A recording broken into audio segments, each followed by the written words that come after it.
घोष करो हरिकथा तिने सदा चित्ता समाधान सर्व सुखल्यालो सर्व अलंकार आनंदी निर्भर डुल्लतसु असो ऐसा कोठे आठवचे नाही देहीत विदेही भोगदशा सर्व सुखल्यालो सर्व अलंकार आनंदी निर्भर डुल्लतसु तुका म्हणे आम्ही झालो अग्निरूप लागो निधी पाप पुण्य अंगा सर्व सुखल्यालो सर्व अलंकार आनंदे निर्भर डुल्लतसो पांडुरंगा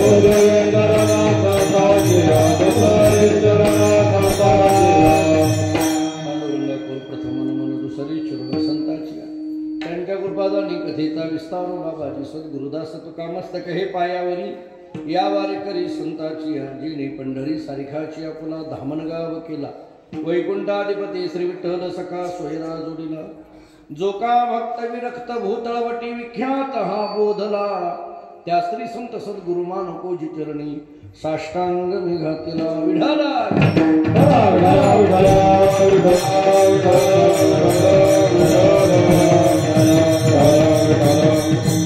सदा नाम घोष करो हरिकथा तेने सदा चित्ता समाधान सर्व सुखल्यालो सर्व अलंकार आनंदी निर्भर डुल्लतसो प्रस्तुत कीर्तन रूपी सेवेकरिता म्हणजे निरूपणाकरिता प्राप्त असणारा अभंग महान भगवत भक्त जगद्गुरु श्री संत तुकाराम महाराज यांचा अत्यंत प्रसिद्ध महत्वाचा भगवंताच्या नामाने प्राप्त झालेली समाधानाची अवस्था व्यक्त करणारा गोड असा 4 चरणाचा अभंग आहे। या अभंगातील पहिल्या चरणातला पूर्वार्ध आणि या अभंगातील 4ही चरणातले उत्तरार्ध थोडे चिंतन करण्यासारखे आहेत।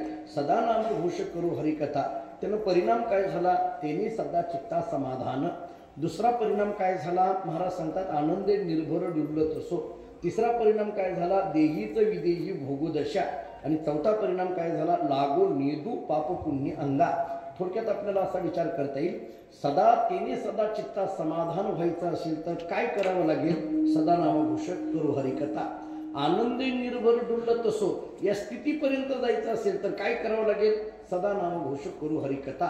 किंवा देहीत विदेही भोगदशा या अवस्थेमध्ये जायचं असेल तर काय करावं लागेल सदा नामघोष करू हरिकथा। आणि लागो नेदू पाप पुण्य अंगा म्हणजे पाप पुण्याच्या पलीकडे पोहोचायचं असेल तर काय करावं लागेल सदा नामघोष करू हरिकथा विठ्ठला।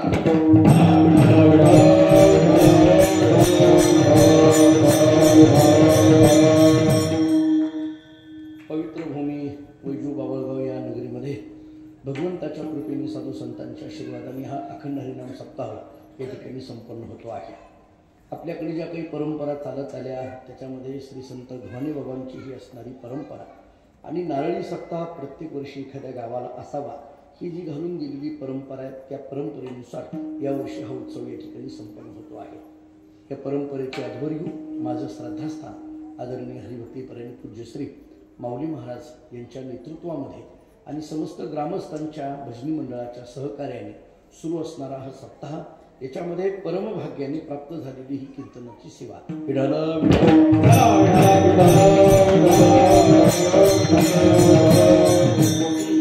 मला वाटतं की या अभंगातल्या 4ही चरणातल्या उत्तरार्धांकडे जर बघितलं तर ते एक 4ही चरणातले उत्तरार्ध म्हणजे गव्हाणे बाबांचं आध्यात्मिक चरित्रच आहे असं म्हणायला हरकत नाही।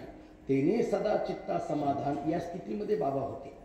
आनंदे निर्भर डुल्लतसो या स्थितीमध्ये बाबा होते। देहीच विदेही भोगदशा या स्थितीमध्ये बाबा होते। आणि जर नंतरचा काळ पाहिला तर लागो नेदू पाप पुण्य अंगा या स्थितीमध्ये बाबा होते। आणि म्हणून एका अर्थाने हा अभंग म्हणजे एका अंगाने आध्यात्मिक दृष्टिकोनातून बाबांचं जणू काही चरित्र आहे असं म्हणायला हरकत नाही विठ्ठला।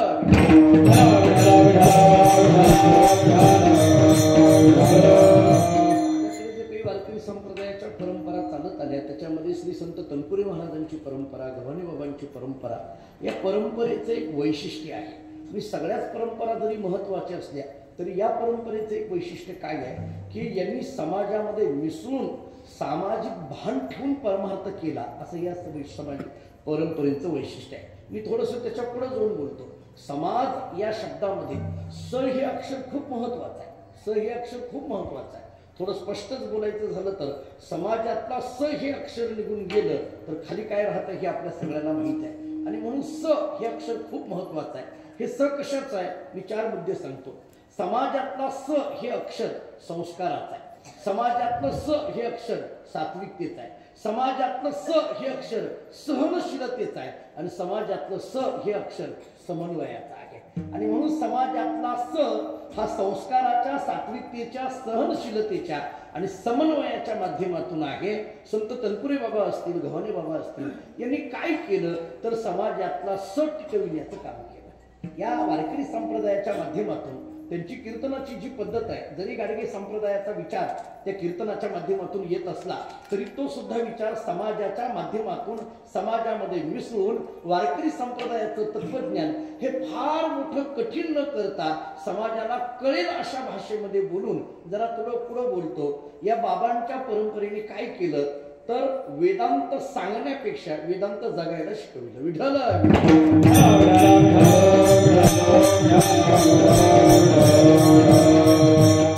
एकारंजने गांजने त्यासीच म्हणे जे आपुले तोची साधू ओळखावा देव तेथेची जाणावा, ही भूमिका घेऊन ही सगळी महात्मे निघाली. मला वाटतं की या अभंगातला जो शब्द समाधान शब्द आहे तो या अंगाने आपल्याला अभ्यास करता येण्यासारखा आहे.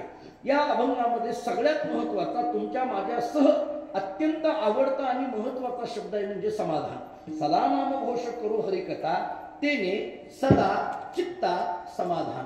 कधी कधी प्रश्न पडतो हे समाधान समाधान म्हणजे तरी नेमकं काय. बरं समाधानात असावं असं आपण म्हणतो, समाधानी राहावं असं आपण म्हणतो. बरं समाधानी या शब्दाची अनुभूती येते म्हणजे तरी नेमकं काय होतं. थोडं आणखीन पुढे बोलतो. समाधान हा शब्द उच्चारणावर अवलंबून आहे का आचरणावर अवलंबून आहे हाही विचार करण्यासारखा आहे. समाधानाचा संबंध देहाशी येतो का मनाशी येतो हाही विचार करता येण्यासारखा आहे. समाधान हा शब्द उच्चार करून समाधान येणार आहे का समाधानी अवस्थेमध्ये समाधानी येणार आहे हाही चिंतनाचा विषय आहे. मराठी भाषेमध्ये काही शब्दांचा विचार असा सांगितला जातो तो केवळ उच्चारण्यापुरते ते शब्द नाही, ते शब्द अनुभविण्याचे आहे. जरा नीट ऐका. सत्य हा शब्द उच्चारण्याला महत्व नाही, अनुभवी देण्याला महत्व आहे. आनंद या शब्दाचा उच्चार करण्याला महत्व नाही, अनुभूतीला महत्व आहे. समाधान या शब्दाचा उच्चार करण्याला महत्व नाही, अनुभूतीला महत्व आहे. मी हे का सांगायला लागलो. समाधान शब्द तोंडातून उच्चार केला म्हणजे तो समाधानी असतो अशातला भाग नाही. मी आपल्याला गंमत सांगून पुढे जातो. बऱ्याच वेळेला जे शब्द आपल्या मुखातून येतात त्या शब्दांचा अनुभव आपल्याला असेलच असं काही सांगता येत नाही. मी साधं उदाहरण देतो आपल्याला. समजा समोरून एक मनुष्य येतोय, आपण इकडून निघालो आणि मग त्या माणसाला मी सहज विचारलं कसं चाललंय. कुणी विचारलं तुम्ही हाच प्रश्न विचारला, मी तोच प्रश्न विचारला. मी समोर असलेल्या माणसाला विचारलं कसं चाललंय, जरा नीट ऐका. त्यांनी सांगितलं बरं आहे. मी विचारलं कसं चाललंय, त्यांनी सांगितलं बरं आहे. मी पुढला प्रश्न विचारला कुठं निघाला, तो म्हटला डॉक्टरकडे. उदाहरण संपलं. कळालं का नीट. हा बारीक ऐका म्हणजे कळेल माझं कीर्तन. मी विचारलं कसं चाललंय, तो म्हटला बरं आहे. मी दुसरा प्रश्न विचारला कुठं चाललंय, तो म्हटला डॉक्टरकडे. किती विसंगती हे बोलण्यामध्ये. बरं म्हणतो पुन्हा डॉक्टरकडे निघालो असं म्हणतो. मला एकच वाक्य सांगायचं आहे. जो बरं म्हणतो तो डॉक्टरकडे जात नाही आणि जर डॉक्टरकडे चालला तो बरा नाही. विठ्ठल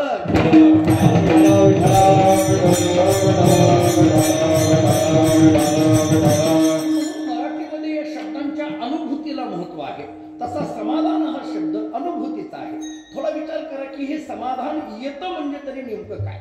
समाधानी असावं असं सांगितलं जातं, समाधान मिळावं म्हणून आम्ही हे सगळं करतोय असं म्हटलं जातं. ते समाधान समाधान या शब्दाचा तरी अर्थ काय. मी जाता जाता तत्वज्ञानाची एक व्याख्या सांगतो. थोडी कठीण वाटेल पण महत्वाची आहे. मी अनेक वेळेला सांगत असतो समाधान हे वस्तूच्या प्राप्तीवर नसतं, वृत्तीच्या स्थिरतेवर असतं. नीट ऐका. समाधान वस्तूच्या प्राप्तीवर नाहीये. किती जरी वस्तू मिळाल्या म्हणजे समाधान झालं असं नाही. समाधान वस्तूच्या प्राप्तीने होत नसतं, वृत्तीच्या स्थिरतेने होत असतं. वृत्ती घे निवृत्ती झाली जनन दिसे येते किंवा तुका म्हणे मग नये वृत्तीवरी सुखाची शेजारी पहुडे. याचा अर्थ असा आहे वृत्ती निवृत्ती होणं ही समाधानाची स्थिती आहे. थोडं गमतीने पुढचं वाक्य बोलतो. निवृत्त होणं वेगळं आणि निवृत्ती होणं वेगळं. कळालं? पहा, निवृत्त हे वेगळं आहे. जर आणखी वाक्य जरा कळेल असं बोलायचं झालं तर निवृत्त होण्याकरिता वयाची अट आहे, निवृत्तीकरिता वयाची अट नाही. विठ्ठल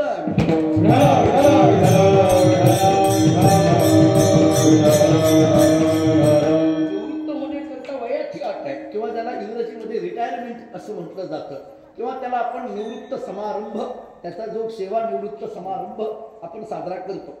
बऱ्याच वेळेला तर अशा रिटायरमेंट झालेल्या माणसाच्या सत्काराकरिता आम्हा लोकांना बोलवलं जातं. मी तर आवर्जून जातो. का जातो? हे आपल्याला सापडेल या आशेने जातो. आता हे तिकडं रिटायर झालं म्हणजे आपल्याला सापडेल या आशेने जातो, पण हे शेवटपर्यंत सापडत नाही, हे तितकंच खरं आहे. बऱ्याचदा ती रिटायर झालेली माणसं आपल्याला सापडतील अशातला भाग नाही. जाऊ द्या, मला जास्त त्याच्यावर बोलायचं नाही. निवृत्त आणि निवृत्ती या शब्दाचा विचार करा. वृत्ती निवृत्ती होणं ही समाधानाची स्थिती आहे. समाधान ही वृत्तीच्या निवृत्तीमध्ये आहे. एक अर्थ झाला. आता थोडं पुढे जातो. ही वृत्ती निवृत्ती होणं म्हणजे तरी नेमकं काय? थोडा वेदांतातला जरी शब्द असला तरी तुमच्या माझ्या कळेल अशा शब्दामध्ये जर विचार करायचा झाला तर वृत्ती निवृत्ती होते म्हणजे नेमकं काय? मी आपल्याला कळेल या शब्दात उत्तर देतो. वृत्ती निवृत्ती होणं या शब्दाचा अर्थ आहे वृत्ती द्वैताच्या पलीकडे पोहोचणं, वृत्ती द्वंद्वाच्या पलीकडे पोहोचणं. आता वृत्तीला कोणताही प्रापंचिक विषय न राहणं हीच खऱ्या अर्थाची वृत्तीची निवृत्ती आहे. थोडं आणखी पुढे बोलायचं झालं तर वृत्ती म्हटलं की द्वैत आहे आणि निवृत्ती म्हटलं की अद्वैत आहे. विठ्ठल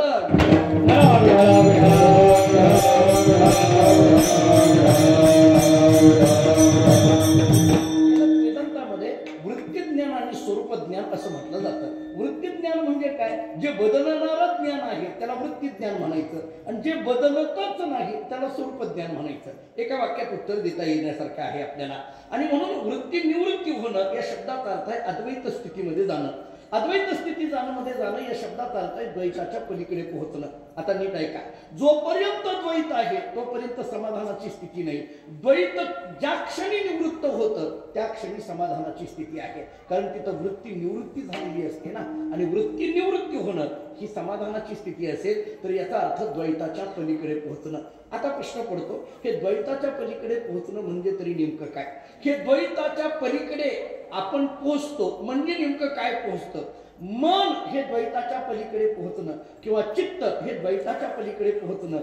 चित्त जेव्हा द्वैताच्या पलीकडे पोहोचतं हे कळण्याकरता दुसरा शब्द वापरतो. चित्त जेव्हा चिदरूप होतं तेव्हा निवृत्तीची अवस्था असते आणि त्याला समाधानाची अवस्था म्हणा. विठ्ठल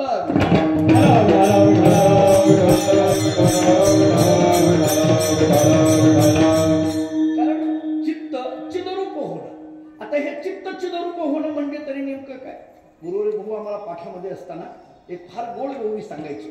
अनेक वेळेला ती ओवी सांगायची. भागवतातली ओवी अशी आहे. प्राप्ता प्राप्त लाभावस्था बाधू न शक्य साधूंच्या चित्ता, चित्त घातले भगवंता या नाव निरपेक्षता. ऐका, नाथरायांचे शब्द आहेत. नाथराय असं सांगतात भागवतामध्ये, प्राप्ता प्राप्त लाभावस्था बाधू न शक्य साधूंच्या चित्ता, चित्त घातले भगवंता या नाव निरपेक्षता. या ओवीकडे बघितलं तर कळेल.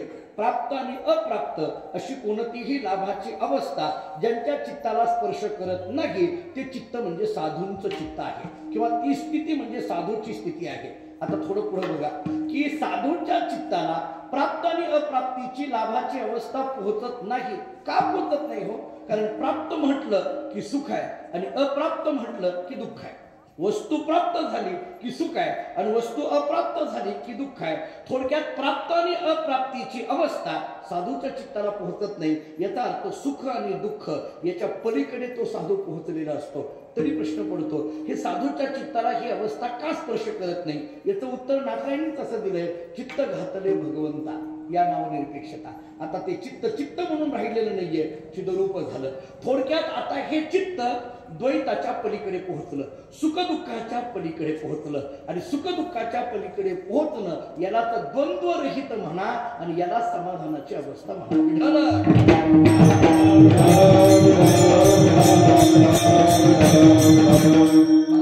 शब्द कळू नये सुख दुःख, कळू नये सुख दुःख,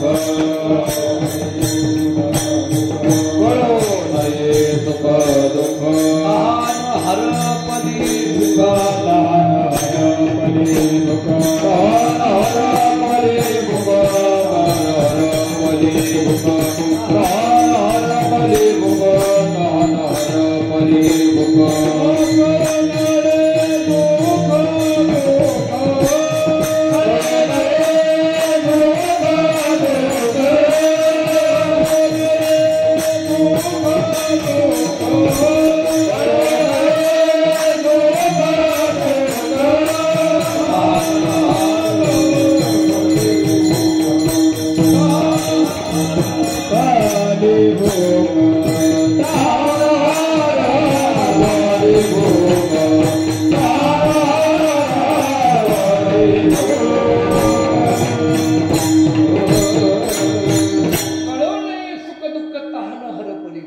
देहभाव हरपला तुझ पाहता विठ्ठला, परिणाम कळू नये सुख दुःख, तहान हरपली भूक. मी अन्वय असा करत असतो, तुझं पाहता विठ्ठला 1, देहभाव हरपला 2 आणि कळू नये सुख दुःख 3.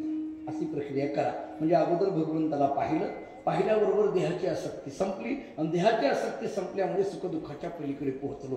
सुखदुःखाच्या पलीकडे पोहोचणं यालाच म्हणा द्वैत रहित होणं आणि यालाच म्हणा निवृत्ती होणं, यालाच म्हणा समाधानाची अवस्था येणं. असा एक प्रक्रियेने विचार करता येईल. तरी आणखीन थोडं हे कळण्याकरता दुसरा एक आधार देतो. आपण ज्ञानेश्वरीचं चिंतन करणारी मंडळी आहोत, ज्ञानोबांच्या ज्ञानेश्वरीचं पारायण करणारी मंडळी आहोत. ज्ञानोबांची ओवी सगळ्यांच्या ऐकण्यातली आणि पाठातली. पहा, फार गोड बोलतात ज्ञानोबा. ज्ञानोबा बोलतात, सुखी संतोषाने यावे, दुःखी विषादा न भरावे, लाभालाभ न धरावे मना माझी. आता ही ओवी सोडवताना मला वाटतं असं करावं, सुखी संतोषानं यावे मना माझी, दुःखी विषादा न भरावे मना माझी, लाभालाभ न धरावे मना माझी. हा मन शब्द तिन्हीकडे लावा. जरा ऐका, या ओवीचा सरळ सरळ अर्थ जर ऐकायचा असेल तर काय करावं लागेल? सुखी संतोषानं यावे. ज्ञानोबा बोलतात, सुख आलं म्हणून हुरळून जाऊ नका, दुःख आलं म्हणून खिन्न होऊ नका. आता कधी कधी प्रश्न पडतो, सुख आलं तरी हुरळून. मला तर असं वाटतं ही ओवी इतकी महत्वाची आहे. आपल्याला जे नामदेव सांगतात एकतरी ओवी अनुभवावी, असं जे मी तर आता माऊली या मतावर आलो, एकतरी ओवी अनुभवावी असं नाही, कमीत कमी एकतरी ओवी वाचावी या मतावर आलोय. आता अलीकडे वाचणंच संपलं, पारायणच संपलं. बहुतांशी कुठं अलीकडे पारायण करत असलेली केलेली मंडळी दिसत नाही. पूर्वी माऊलींच्या काळात, जुन्या काळात विचारा, पारायण म्हटलं की त्या गावामध्ये कमीत कमी 100-200 माणसं पारायणाला बसायची. महाराज पारायणाला बसायची. अलीकडे पारायण संपलं आणि जर बसली तर ती लहान लहान पोरं बसलेली असतात. मग ती वाचतात का फक्त पानं पलटतात ते त्यांनाच माहीत असतं. अलीकडे त्या पारायणाची कधी कधी विडंबना होत असलेलं सुद्धा आपल्याला दिसून येतात. म्हणजे एकदा मी त्या लॉकडाऊनच्या काळामध्ये एका महाराजांचा फोन आला, नाव घेत नाही त्यांचं, पण त्यांचा फोन आला आणि फोन आला आणि त्यांनी विचारलं, महाराज काय करताय? मग ते कीर्तन काय होतं ते, त्यांचा फोन आला, काय करताय? म्हटलं काही नाही, माझं PhDचं काम चालू होतं. मी म्हटलं PhDचं काम चालू आहे, मला हे 2 वर्ष चांगले भेटले, जेणेकरून मला प्रवास नसल्यामुळे लिहायला सोपं झालं. माझं PhDचं जवळजवळ काम होत आलंय. म्हटलं मी आपलं त्यांना विचारलं, तुम्ही काय करता? ते म्हटले आत्ताच ज्ञानेश्वरीचं पारायण झालं, लॉकडाऊन असल्यामुळे ज्ञानेश्वरीचं पारायण केलं. मी म्हटलं अरे वा छान. त्यांनी पुढलं वाक्य सांगितलं. ते म्हटले अहो महाराज ज्ञानेश्वरी चांगली आहे हो. त्यांनी सांगितलं ज्ञानेश्वरी चांगली आहे हो. मी म्हटलं आता तुमच्यासारख्या कीर्तनकाराच्या मुखातून ऐकायची गरज नाही, चांगलीच आहे ना ती. मी म्हटलं तुम्ही आता कसं काय म्हणायला लागलं चांगले? ते म्हटले मी माझ्या आयुष्यात एकदाही पारायण केलं नाही, आत्ता पहिल्यांदाच केलं. गजल कीर्तनाचा 16 आता जास्त विस्तार करायला लावू नका, आता या मंडळींना माहित झालं. आता ही परिस्थिती जर कीर्तनकारांची असेल तर बाकीच्याला काय बोलावं? विठ्ठल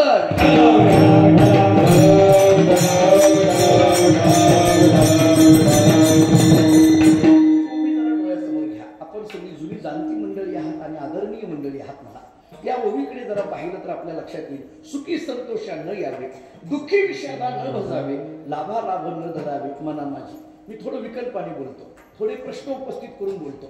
असं का ज्ञानोबारांनी म्हणावं? बरं, ज्ञानोबारा जे बोलतात त्याच्यामध्ये आणि आपला जो अनुभव आहे त्याच्यामध्ये अंतर आहे. कारण आपली स्थिती अशी आहे, सुख आलं की आम्ही आनंदाने उड्या मारतो आणि दुःख आलं की डोक्याला हात लावून बसतोय. बरं, माझ्यापेक्षाही तुम्ही अनुभवी मंडळी आहात, तुम्ही सुखदुःखाचे अनेक प्रसंग पाहिलेली मंडळी आहात. मला सांगा, प्रपंच काय सांगतो आम्हाला? एखादी गोष्ट सुख आलं की आम्ही आनंदाने उड्या मारायला लागतो, मोठ्या मोठ्याने उड्या मारायला लागतो, आणि दुःख झालं की आम्ही खिन्न होतो, हतबल होतो, डोक्याला हात लावून बसतो. ज्ञानोबा बोलतात, सुख आलं उड्या मारू नका, दुःख आलं डोक्याला हात लावून बसू नका. मी म्हणतो असं ज्ञानोबा का म्हणत असतो? मी जरा याच ओवीमध्ये एक शब्द घालून प्रश्न उपस्थित करतो. ज्ञानोबा सांगतात, सुखी संतोषा न यावे, दुःखी विषादा न भजावे. माझा प्रश्न असा आहे, सुखी संतोषा का न यावे, दुःखी विषादा का न भजावे? का असं तुम्ही म्हणता, पण असं याचं कारण काय? मी केलेला विचार थोडा सांगून पुढे जातो.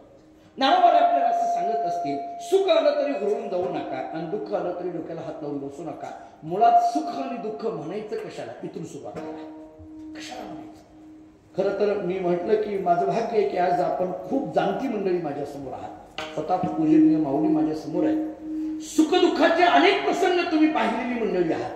मी आपल्याला सुखदुःखाच्या व्याख्या काय सांगणार? पण मानसशास्त्राचा मी विद्यार्थी असल्यामुळे मला जे भावलं तेवढं सांगून पुढे जातो. सुख तरी कशाला म्हणायचं आणि दुःख तरी कशाला म्हणायचं. मला असं वाटतं वस्तू वस्तूच असते, ती अनुकूल झाली की सुखाची उर्मी येते आणि तीच वस्तू प्रतिकूल झाली की दुःखाची उर्मी येते. एखादी घटना आम्हाला अनुकूल झाली की सुख होतं आणि एखादी घटना आम्हाला प्रतिकूल झाली की दुःख होतं. मी इथं उदाहरण देतो. आता मी बोलायला लागलोय, माईक मधून आवाज यायला लागलाय, सगळ्याला ऐकू चाललाय. माईक मधून आवाज सगळ्याला ऐकू जातोय, अनुकूल झालं, सगळ्याला सुख वाटायला लागलं. समजा हा माईक मध्येच बंद पडला किंवा याचा आवाज कमी झाला, प्रतिकूल झालं की लगेच सगळ्याला दुःख होतं. माईक नावाची वस्तू एकच आहे, पण ती अनुकूल झाली की सुख आहे आणि तीच वस्तू प्रतिकूल झाली की दुःख आहे. बऱ्याच ठिकाणी कीर्तनाला गेल्यानंतर आम्ही असं म्हणत असतो त्या माईककडे असं करून, ते स्पीकरवाल्याला, माझ्या माईकला आवाज दे, माझ्या माईकला आवाज दे. गायक म्हणत असतात माझ्या माईकला आवाज दे, वादक म्हणत असतात माझ्या माईकला आवाज दे. मला वाटतं की तो स्पीकरवाला म्हणत असेल माईक माझा, हे का लागले माझा माझ्या. तर एका दिवसात किंवा तासाभरात माझ्या माईकला आवाज दे माझ्या. तरी मी म्हणतो बरं. मी मागे एकदा नाशिक भागात गेलो आणि तिथे गेलो, कीर्तनाला विनाव घेतला, रामकृष्णाने सुरू करायचं होतं. तेवढ्या त्या गायकाने त्या स्पीकरवाल्याला सांगितलं, अरे माझ्या माईकला आवाज दे. त्या बिचाऱ्याने त्यांना दिला. दुसरे गायक म्हटले माझ्या माईकला दे, त्यांना दिला. दुसरे वादक म्हटले आम्हाला दे, त्यांना दिला. दुसरे वादक म्हटले आम्हाला दे, त्यांना दिला. सगळ्याला आवाज देणं चालू होतं. 10 मिनिट तो बिचारा सगळ्याला आवाज देत होता. आवाज देऊन झाल्यानंतर 10 मिनिटांना मी त्याला सांगितलं, या सगळ्याला देऊन जर थोडं राहिलं तर मला अलीकडल्या काळात याची फार गोंधळ झालेली आहे. त्याला तर बिचारांना पुन्हा पुन्हा द्यायचा आहे आवाज. पण आपली अशी स्थिती आहे, हे अनुकूल झालं की सुख आहे आणि हेच प्रतिकूल झालं की दुःख आहे. पटलं का बघा. नाही, मी दुसरं उदाहरण देतो. आपण पंढरपूरला येता, चंद्रभागेला स्नान करता किंवा वंदन करता. मला एक साधा प्रश्न, आपण जुनी जाणती वारकरी मंडळी आहात, नदीला पाणी असणं हे सुखाचं का दुःखाचं? नदीला पाणी असणं सुखाचं का दुःखाचं? सुखाचं. म्हणजे नदीत पाणी नसेल तर नदीकडे पाहावंसं वाटत नाही. म्हणजे तुमच्याच मुखातले शब्द आहेत. अहो कोणती, पंढरपूरची असो नाही तर आपल्या गावाकडली असो, नदीला पाणी नसेल तर नदीकडे बघावं सुद्धा वाटत नाही. पाणी असलं पाहिजे. आता मला सांगा, चंद्रभागेला पाणी असणं हे सुखाचं. आता कल्पना करा, भरपूर पाऊस पडला आणि नदीला पाणी भरपूर आले, नवे नवे महापूर आला, पंढरपुरामध्ये मठांमध्ये पाणी शिरलं. आता मला सांगा, ते सुखाचं का दुःखाचं? काय म्हणलात तुम्ही? दुःखाचं. नदी तीच, पाणी तेच, पण तुम्हाला अनुकूल होतं तेव्हा काय झालं? सुख. आणि आता ते पाणी मठात शिरलं, आता काय झालं? दुःख. महापूर म्हणल्यानंतर फार कठीण. म्हणजे आम्हाला पंढरपूरकरांना तर अनुभव आहे. मी तर म्हणत असतो माऊली, महापूर म्हणजे काय? पाण्यात राहून पाणी पिण्याची अडचण, त्याचं नाव. पाणी तर 100 बाजूनी असतं, प्यायलाच पाणी नसतं. आम्हाला त्या नावेतून पाणी आणून देतात, प्या प्या, पाणी द्या, पाणी प्या. कुठं? पाण्यात राहून पाणी प्या, पाणी. आता मला सांगा, म्हणजे नदीचं पाणी अनुकूल झालं की सुख आहे आणि तेच पाणी प्रतिकूल झालं की दुःख आहे. थोडं पुढलं बोलतो. तो महापूर ओसरला. शासनाचे अधिकारी पंचनामे करण्याकरता आले, आमच्याही मठात आले आणि मला म्हटले, बोधे महाराज, तुमच्या मठाची या महापुरामध्ये फार पडझड झाली आहे आणि इतका सगळा मठ पडलेला दिसतोय, म्हणून आम्ही तुम्हाला 50,000 रुपये जाहीर करतो. त्या शासनाच्या अधिकाऱ्यांनी सांगितलं 50,000 रुपये जाहीर करतो. आता बोला, सुखाचं का दुःखाचं? मला जर विचारलं तर मी म्हणेल, असला महापूर 2-2 दिवसाला यावा. 50 म्हणजे काय थोडे झाले काय? त्यांनी मला चेक दिला, मला आनंद झाला, कारण 50,000चा चेक मिळाला, अनुकूल झालं, सुख झालं. आता पुढे आहे का, तो चेक मी बँकेमध्ये दिला, तो वटलाच नाही. आता बघा, बहुतेक अनुदानाचे चेक वटतच नाही, वटलाच नाही, दुःख झालं. म्हणजे चेक नावाची वस्तू एक आहे, ती अनुकूल झाली, सुख आहे, आणि तीच प्रतिकूल झाली, दुःख आहे. म्हणून मला असं म्हणायचं आहे, वस्तूच्या अनुकूल प्रतिकूलतेवर सुख दुःख अवलंबून आगे. मग ज्ञानोबा बोलतात, अरे ती वस्तू अनुकूल झाली की सुख आहे आणि ती वस्तू प्रतिकूल झाली की दुःख आहे. मग जर अनुकूल आणि प्रतिकूलतेवर सुख दुःखाचे अवलंबून असेल तर मग सुखी संतोषा का यावे, दुःखी विषादा का बसावे? याचा अर्थ सुखी संतोषा न यावे आणि दुःखी विषादा न बसावे. विठोबा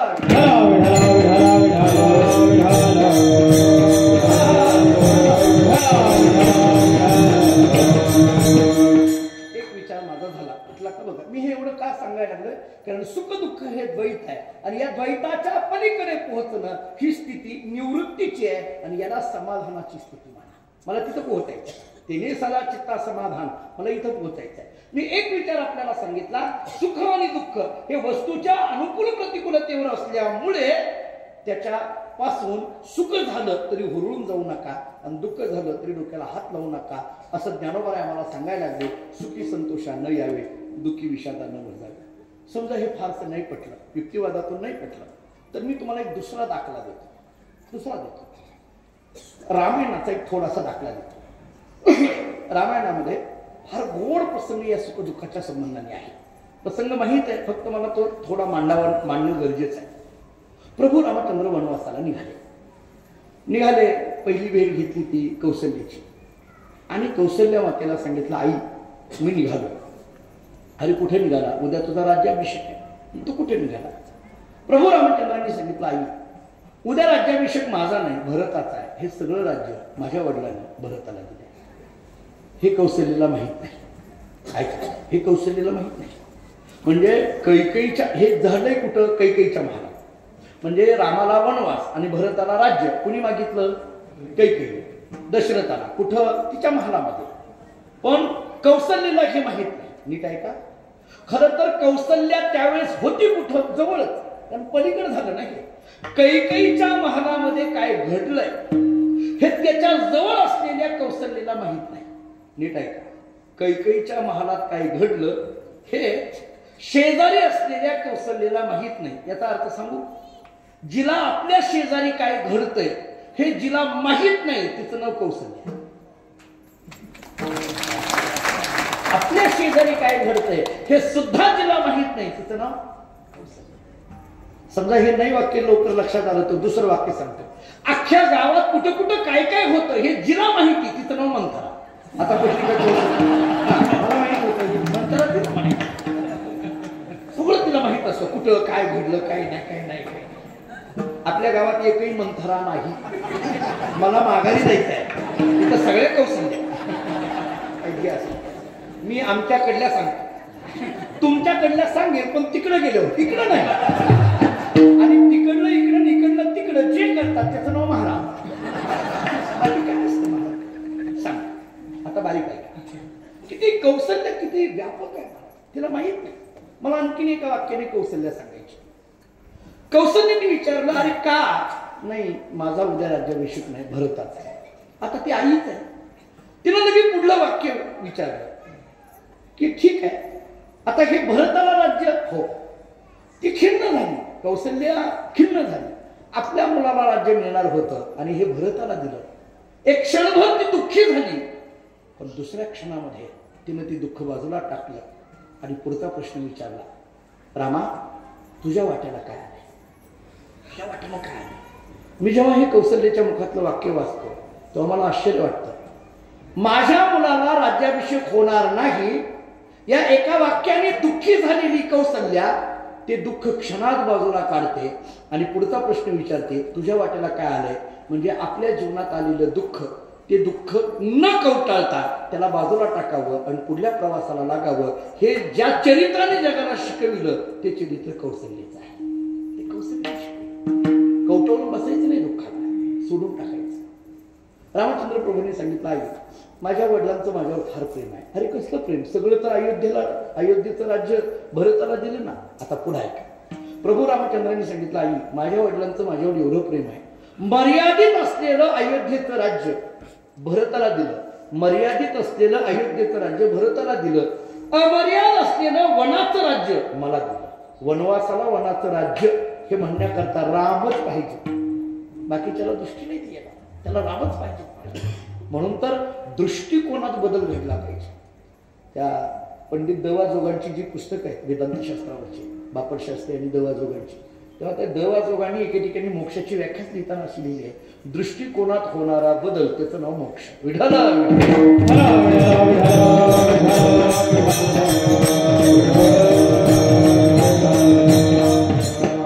निघाले.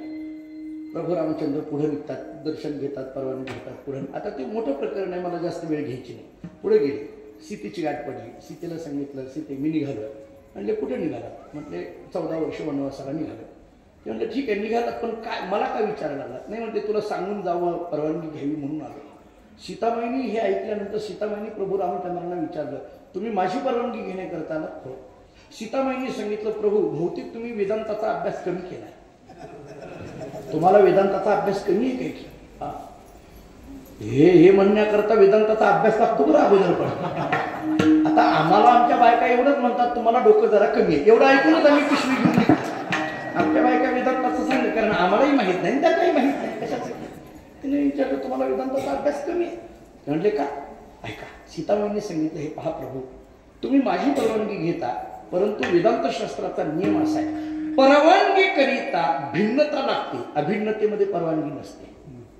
जिथं दोन आहे तिथं परवानगी, जिथं एकच आहे तिथं परवानगी कुणी कुणाची घ्यायची? मी आणि तुम्ही दोन नाही, एकच आहे. पतीची मता अनुसरुणी पतिव्रता. नाथ महाराजांनी तर दृष्टांत असे दिलेले, प्रभू रामचंद्र साखर आहे तर त्याच्यातली गोडी म्हणजे सीतामाई, प्रभू रामचंद्र फूल आहे तर त्याच्यातला सुगंध म्हणजे सीतामाई आहे, प्रभू रामचंद्र चित्त आहे तर त्याच्यातलं चैतन्य म्हणजे सीतामाई आहे. मग मला सांगा, साखरेला गोडीपासून कसं वेगळं करता, सुगंधाला फुलापासून कसं वेगळं करता, चैतन्याला चित्तापासून कसं वेगळं करता? ते एकच आहे. तसं सीतामाईंनी सांगितलं, जिथं जिथं तुम्ही तिथं तिथं मी. रुक्मिणी स्वयंवरामध्ये गोडी थोडी विषयाच्या संबंधाने असल्यामुळे देतो. रुक्मिणी स्वयंवरामध्ये रुक्मिणी या शब्दाचा अर्थ सांगताना एकनाथ महाराजांनी असं सांगितलंय, कनका सवे जैसी कांती की सूर्या सवे जैसी दीप्ती, तैसी श्रीकृष्ण शक्ती रुक्मिणी अवतरली वैधर्वतेशी. अशी नाथरायांची ओवी. कनका सवे जैसी कांती, कनक म्हणजे सोनं, जिथं जिथं सोनं आहे तिथं तिथं झळाळीपण आहे, जिथं जिथं सूर्य आहे तिथं तिथं प्रकाश आहे. तसं जिथं जिथं परमात्मा आहे तिथं तिथं त्याची शक्ती आहे. त्यामुळे मीही तुमच्या बरोबर येणार. निघाले. लक्ष्मणाची गाठ पडली. प्रभूंनी लक्ष्मणाला सांगितलं, लक्ष्मणा मी ते 14 वर्ष वनवासाला निघालो. ते म्हटले का? मग ते काही मोहर मागितले वगैरे, त्याला काही माहित नव्हतं लक्ष्मणाला. ते कैकेयीमुळे हे सगळं झालं हे जेव्हा लक्ष्मणाच्या लक्षात आलं तेव्हा लक्ष्मणाने सांगितलं, प्रभू तुम्ही वनवासाला जायची गरज नाही. म्हटले का? एक काम करू. म्हटले काय करायचं? कैकेयीलाच मारून टाकू, विषय संपला, सगळा संपून जाते विषय. म्हटले काय काही राहत नाही. ते म्हणले, अरे बाबा तसं नाही. म्हटले मातृदेवो भव हे सांगण्याकरता मी आलोय, असं होत नाही. ठीक आहे, मग मीही येणार. राम लक्ष्मण सीता निघाले. आता नीट ऐका पुढचं. तिघही निघाले, रथात बसले. पहिला मुक्काम त्या गुहकाच्या मध्ये झाला. आणि मग रात्रीच्या वेळेला पाचोळा टाकलेला होता आणि त्याच्यावर राम सीतेला झोपवलं. आणि रात्रभर लक्ष्मण जागा आहे. एकच रात्र नाही, 14 वर्ष लक्ष्मण जागा आहे, अशी आपली श्रद्धा आहे. आणि रामायणे आम्हाला तेच सांगतात. आता पुढे ऐका, रात्रभर जागा आहे नाही, रात्रभर सगळीकडे लक्ष. म्हणून मी अनेकदा गमतीने म्हणत असतो, ज्याचं सगळीकडे लक्ष तो लक्ष्मण. सगळीकडे लक्ष. जवळ असलेल्या त्या गुहकाने लक्ष्मणाला आपल्या विषयाच्या संबंधाने एक प्रश्न विचारला. ऐका, तो गुहक म्हणायला लागला, दादा त्या कैकेयीमुळे आपल्या रामाला दुःख भोगावं लागायला. काल राम अयोध्येच्या सुवर्ण महालामध्ये होते, मोठ्या गालीच्यावर होते, गाद्या होत्या, नोकर चाकर सेवेकरी होते. आज मात्र राम आणि सीता माझ्या पाचोळ्यावर झोपावं लागायला लागले, माझ्या दारात झोपावं लागायला लागले. हंतरून नाही, पांघरून नाही, काही नाही. किती वाईट स्थिती आहे. हे सगळं त्या कैकेयीमुळे झालं, असं तो गुहक बोलत होता. लक्ष्मणाने हे ऐकलं आणि लक्ष्मणाने जो श्लोक सांगितला तो माझ्या विषयाच्या संबंधाला महत्वाचा आहे. अध्यात्म रामायणामध्ये तो श्लोक असा आहे. अध्यात्म रामायणामध्ये व्यासांनी असं चिंतन केलंय. लक्ष्मण म्हणायला लागला, अरे गुहका, सुखस्य दुःखस्य न कोपी दाता, परो ददाति इति कुबुद्धी रेषा, अहम करोमि इति व्रताभिमानाः, स्वकर्म सूत्र ग्रथितो हि लोकाः. तो म्हणायला लागला, लक्ष्मण म्हणायला लागला, अरे बाबा, सुखस्य दुःखस्य न कोपी दाता, सुखाचा आणि दुःखाचा या जगात कोणी दाता नाही. परो ददाति इति कुबुद्धी रेषा, याच्यामुळे सुख झालं किंवा दुःख झालं हे म्हणणं कुबुद्धी आहे. अहम करोमि इति व्रताभिमानः, मी केलं म्हणून सगळं झालं हे म्हणणं व्रताभिमान आहे. मग या जगात जे घडतं ते कशामुळे घडतं? स्वकर्म सूत्र ग्रथितो हि लोकाः, ज्याचं जसं कर्म असेल तसं तसं त्याला सुख दुःख भोगावी लागतात. ज्ञानोबा बोलतात, जसं जसं कर्म असेल तसं तसं सुख दुःख भोगावी लागत असतील तर सुखी संतोषा का यावे, दुःखी विषादा का भजावे, म्हणते सुखी संतोषा न यावे, दुःखी विषादा न भजावे. विठाला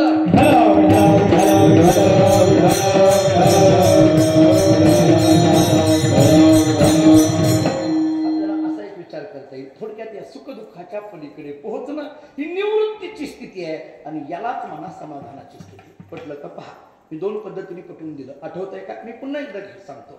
अनुकूल प्रतिकूलतेवर सुख दुःख आहे, म्हणून सुखी संतोषा न यावे, दुःखी विषादा न बजावे. जसं कर्म असेल तसं सुख दुःख भोगावं लागतं, म्हणून सुखी संतोषा न यावे, दुःखी विषादा न बजावे. एवढ्यावरही नाही पटलं तर मी तिसरं सांगतो. माझा स्वभाव असा आहे, जोपर्यंत तुम्ही पटलं म्हणून हो म्हणत नाही तोपर्यंत सोडायचं नाही. माझा स्वभाव आहे. महाराजांना माहिती आहे, मौलींना माहिती आहे, मी किती कीर्तन या भागात केली, पण आता या गावात मात्र नवीन असल्यामुळे एखाद्या दिवस तुम्हाला माहित नसेल. माझा स्वभाव आहे, जोपर्यंत तुम्ही पटलं म्हणून हो म्हणत नाही तोपर्यंत सोडायचं नाही. मी प्राध्यापकाचं काम केलेलं असल्यामुळे मला ही सवय लागली आणि आमच्या गुरुजींचे संस्कार हेच आहे. मी त्याच्यात एक क्लू देतो. जर तुम्हाला वाटत असेल कीर्तन वेळेवर सुटावं तर नाही कळालं तरी कळालं म्हणा, म्हणजे मला सोडता येतं. त्याच्यात मी सांगतो, तुमच्या डोक्याला ताण लागायचा, मी जीव तुम्ही सांगायचं, त्यापेक्षा आपलं तुम्हाला जर वाटत असेल संपवावं वेळेवर तर आपलं हा कळालं म्हणा, मी आपलं काय निघतो पुढं, मला काय करायचं आहे. पण मी एवढं जीव तुम्ही का सांगायला, मी जर एवढ्या लांबून इथं आलो असेल तर माझं काम आहे या 2 तासामध्ये श्रोत्यांच्या पदरात काहीतरी टाकणं, आणि श्रोत्यांचं काम आहे या 2 तासामध्ये काहीतरी इथून घेऊन जाणं. हा वक्ता आणि श्रोता एक जीव झाल्याशिवाय कीर्तनाचा परिणाम समाजावर होत नाही. नाहीतर मग सत्य होतच राहतील, कीर्तनं होतच राहतील. पण मला असं वाटतं गव्हाणे बाबांना काय अपेक्षित आहे, समाजामध्ये घडलेला बदल हा त्यांना विठाला.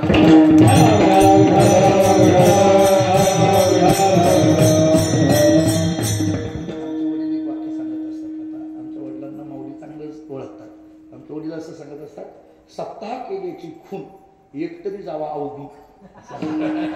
सप्ताह केल्याची खून एकतरी जावा अवगुण. आता उलट झाले, सप्ताह केल्याची खून एखादा जास्त यावा अवगुण असं झालं. पहिला बरा होता, परंतु म्हणायला यायला लागल्यापासून सत्याकडेच येईना अशी व्हायला लागली परिस्थिती. म्हणजे कितीतरी अवगुण आपल्या समाजात मिसळलेले दिसून येतात. थोडं पुढे आहे का. आता मी का सांगायला लागलो, सुखी संतोषा न यावे, दुःखी विषादा न भजावे. सुख दुःखाच्या पलीकडे पोहोचणं ही समाधानाची स्थिती आहे. मी आता एक तिसरा मुद्दा सांगतो, थोडं बारीक आहे. स्वामी अखंडानंद सरस्वतीजी महाराजांनी फार गोड भाव काढलाय. त्यांनी असं भाव काढलाय की सुख दुःखाच्या पलीकडे पोहोचणं म्हणजे नेमकं काय. ज्ञानोबांच्या ओवीचा आधार घेऊन पुन्हा मला ते मांडायचं आहे. ज्ञानोबा असं का म्हणत असतील की सुखी संतोषा न यावे आणि दुःखी विषाद न भजावे. सुख आलं तरी हुरळून जाऊ नका आणि दुःख आलं तरी डोक्याला हात लावू नका, असं का म्हणत असतील. थोडे बारीक असा विचार करा. मुळात हे सुख येतं म्हणजे काय आणि दुःख येतं म्हणजे तरी काय. जरा या सुख दुःखाच्याच व्याख्या करू आपण.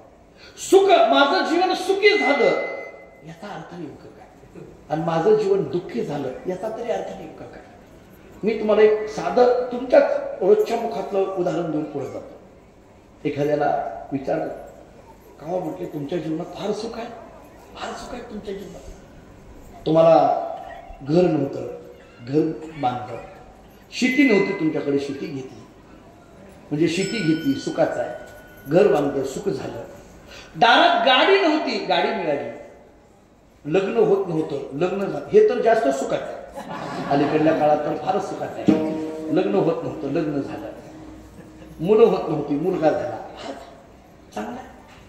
त्यांना विचारलं, हो फार सुख आहे तुमच्या जीवनात, कसं काय. त्या घरातला करता माणूस एकच वाक्य वापरतो, तुम्ही बघा पटतंय का. मी जर विचारलं तुम्हाला, अहो तुमच्या जीवनात इतकी सुख, देव सगळी सुख तुमच्याच घरावर ओढायला लागलाय, कसं काय. तुम्ही एकच वाक्य वापरणार, काहीतरी आमचं पूर्व पुण्य ते उदयाला आलंय म्हणून एवढं सुख आहे. एवढंच बोलणार का नाही मला सांगा. तुम्ही सुख कुणाकडे घेऊन जाणार, पुण्याकडे. तुम्ही म्हणाल आमचं काहीतरी पूर्वीचं पुण्य आहे महाराज, आणि ते पुण्य उदयाला आलंय म्हणून एवढं सुख आहे. बरं, आता दुसरं बोलतो. एखाद्याला विचारलं, का रे बाबा तुझ्या जीवनात एवढी दुःख कसं काय. आई वडील गेले, बायको गेली, मुलं गेली, तुझ्या घरावर जप्ती आली, तुझी गाडी ओढून गेली, शेती तुझी संपली, काय इतकी सगळी दुःख. बोलता बोलता आपण असं म्हणतो, शत्रूवर सुद्धा असे दिवस येऊ नये ते तुझ्यावर आले, असं कसं काय. त्या घरातला करता माणूस एकच वाक्य वापरतो, महाराज काहीतरी पाप पूर्वीचा आडवा आलाय, बाकी काही नाही.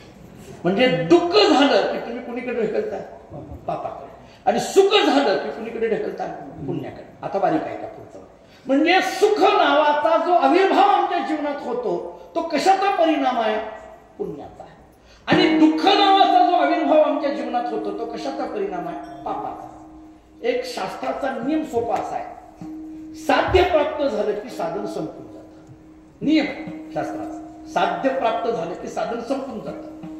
सुख नावाचं साध्य प्राप्त झालं की ते सुख ज्या पुण्यामुळे निर्माण झालं ते पुण्य संपून जातं, आणि दुःख नावाचं साध्य प्राप्त झालं की ते दुःख ज्या पाप नावाच्या साधनामुळे निर्माण होतं ते पाप संपून जातं. थोडक्यात सुख म्हणजे काय? पुण्य संपणं. आणि दुःख म्हणजे काय? पाप संपणं. पटतंय का बघा? सुख म्हणजे पुण्य संपणं, पुण्य क्षय, आणि दुःख म्हणजे पाप संपणं, पाप क्षय. आता ऐका, सुख या शब्दाचा अर्थ काय? पुण्य संपणं. आणि दुःख या शब्दाचा अर्थ काय? पाप संपणं.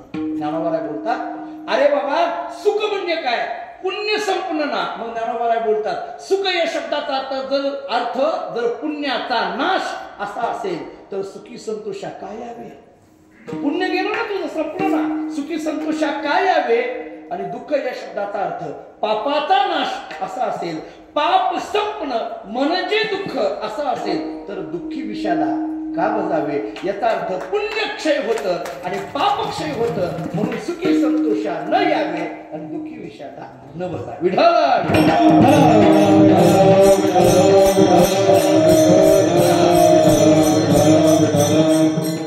सुख दुःखाच्या पलीकडे पोहोचणं ही स्थिती म्हणजे निवृत्तीची स्थिती आहे, आणि याला समाधानाची स्थिती म्हणा. या सुख दुःखाच्या पलीकडे पोहोचणं. आता या स्थितीमध्ये जगद्गुरु तुकोबा आहे. तुकोबारांना कुणी जगद्गुरु म्हटलं तरी कौतुक नाही, आणि तुकोबारांना कुणी वेड म्हटलं तरी राग नाही. या निंदा आणि स्तुतीच्या पलीकडे तुकाराम महाराज पोहोचलेले अत्यंत प्रसन्न आहे, समाधानी आहे. जरा आणखी पुढे बोलतो, हे जे चेहऱ्यावरचं समाधान असतं ना, हा समाधान हा शब्द जरी चेहऱ्याच्या अनुषंगाने असला, प्रसन्न हा शब्द जरी चेहऱ्याच्या अनुषंगाने असला तरी चेहऱ्यावरची प्रसन्नता ही मनावर अवलंबून आहे. मन करा रे प्रसन्न, मन करा रे प्रसन्न, मन करा रे प्रसन्न.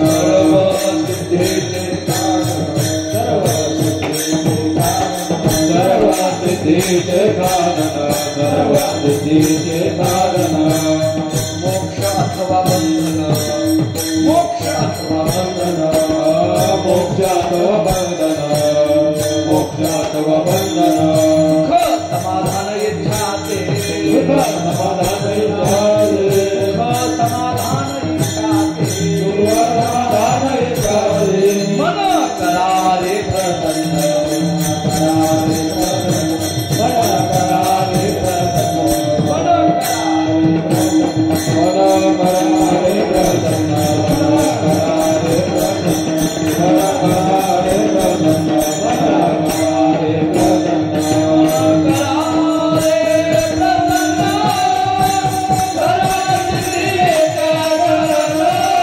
सरस्वती कारण मोक्ष अथवा बंधन, सुख समाधान एकाचे. मन करा सर्व सिद्धीचे कारण मोक्ष अथवा बंधन, सुख समाधान इच्छाते. मला त्या समाधान शब्दाकडे जायचं आहे. मला सांगतात हे समाधान येतं ते कुठं? मनाच्या ठिकाणी. सुख येतं ते कुठं? मनाच्या ठिकाणी.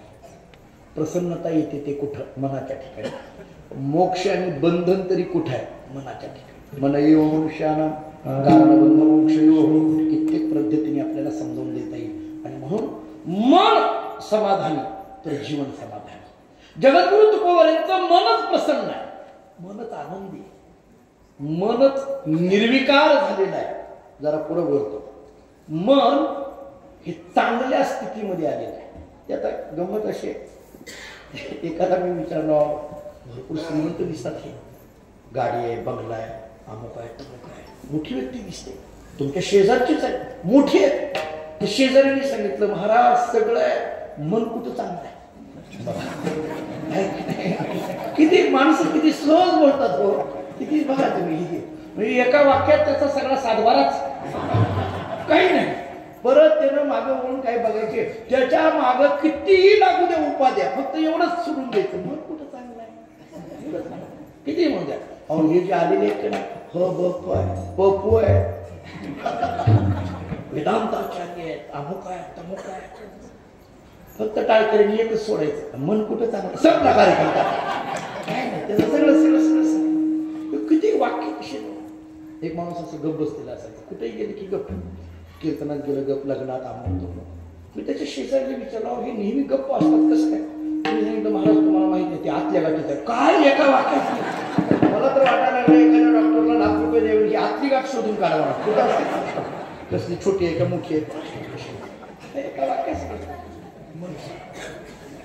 मला थोडा अवांतर वाचनाची सवय आहे. माऊलींना माहिती आहे. माझ्याबरोबर हरिभक्ती परिणामचे धनंजय महाराज आलेले, अभंग महाराज, आम्ही पाठशाळेतली सगळी विद्यार्थी आम्ही मिळूनच होतो.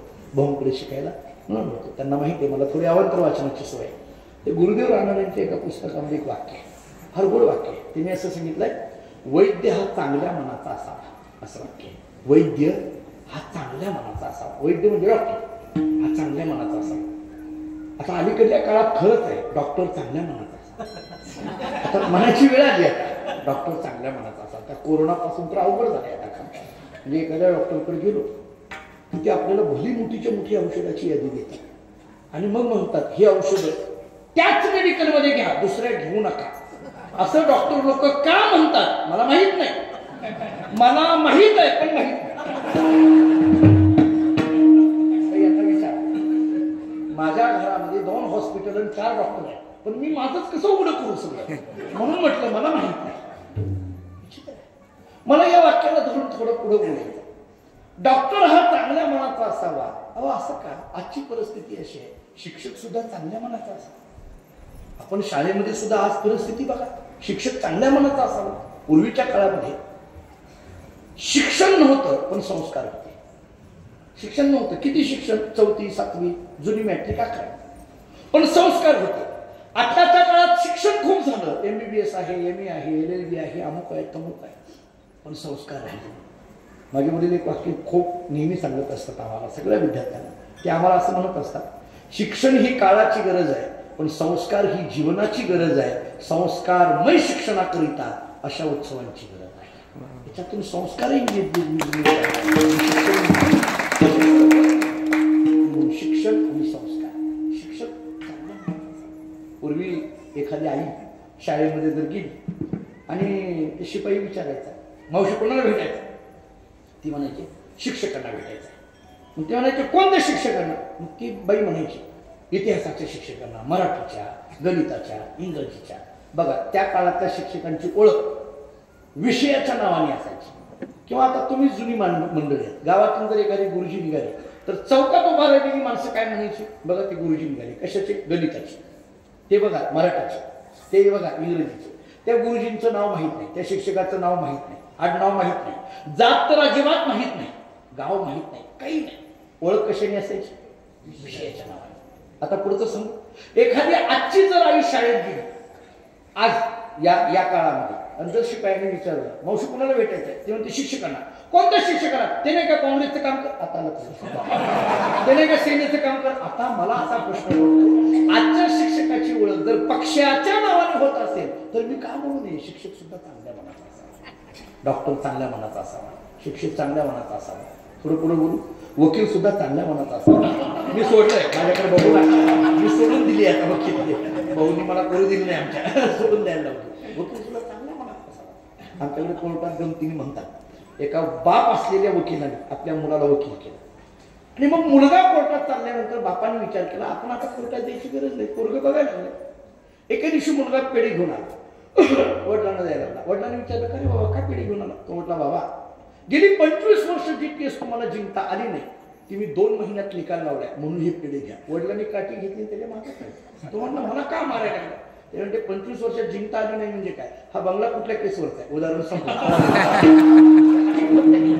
ही परिस्थिती जर कायद्याच्या क्षेत्रात असेल तर का म्हणू नये. वकील सुद्धा चांगल्या मनाचा असावा, डॉक्टर चांगल्या मनाचा असावा, शिक्षक चांगल्या मनाचा असावा, व्यापारी चांगल्या मनाचा असावा, शेतकरी चांगल्या मनाचा असावा, राजकारणी चांगल्या मनाचा असावा. हे सगळं सोडा हो, महाराज सुद्धा चांगल्या मनाचा असावा. अशी वेळ आता आमच्यात तर काही नीट राहिलंय काय सगळं. विचार करण्यासारखं आहे. आता हे चांगलं मन या शब्दाचा अर्थ काय. चांगलं म्हणजे या शब्दाचा अर्थ काय? निर्विकार होणं याला चांगलं म्हटलं जातं, निर्विकल्प होणं याला चांगलं म्हटलं जातं, आणि निर्विकार निर्विकल्प होणं हे चांगलं याला समाधान म्हटलं जातं. जगद्गुरु तुकोबाराय या स्थितीत आहे, या स्थितीत आहे. आता चांगलं मन ज्याला म्हटलं जातं त्या स्थितीत आहेत महाराज. त्यामुळे महाराजांना समोर दिसत असलेल्या चांगल्या अथवा वाईट घटनांचा कसलाच परिणाम होत नाही, इतक्या चांगल्या स्थितीत ते गेले. त्या द्वंद्वात राहिले नाही. आणि मग एकाने महाराजांना विचारलं, महाराज ही जी समाधानाची स्थिती तुमच्याकडे दिसून येते, ज्या समाधानाच्या या अवस्थेमध्ये तुम्ही दिसून येता, या अवस्थेमध्ये जाण्याकरता काय करावं लागेल नेमकं? महाराजांनी त्याचं उत्तर दिलं अभंगाचं. सदा नाम घोष कर हरि कथा, सदा नाम घोष कर हरि कथा, करे हरि कथा, सदा नाम घोष कर हरि कथा, सदा नाम घोष करो हरि कथा, सदा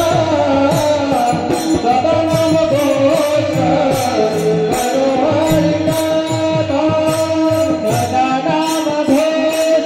सदा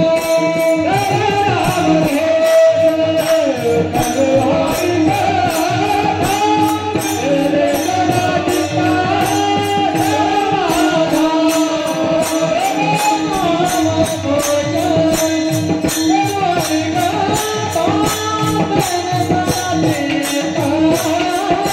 घोष करो हरि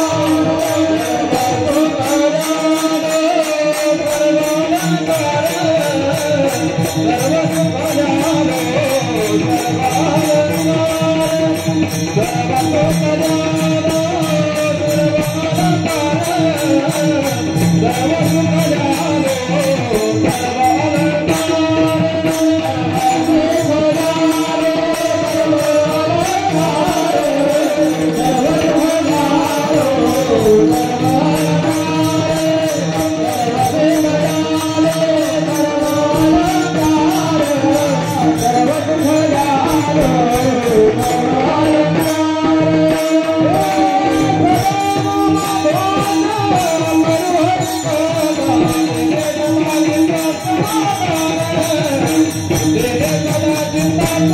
कथा, सदा नाम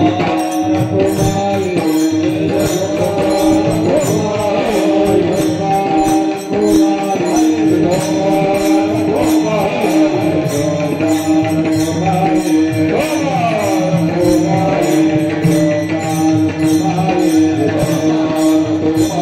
करो हरि कथा,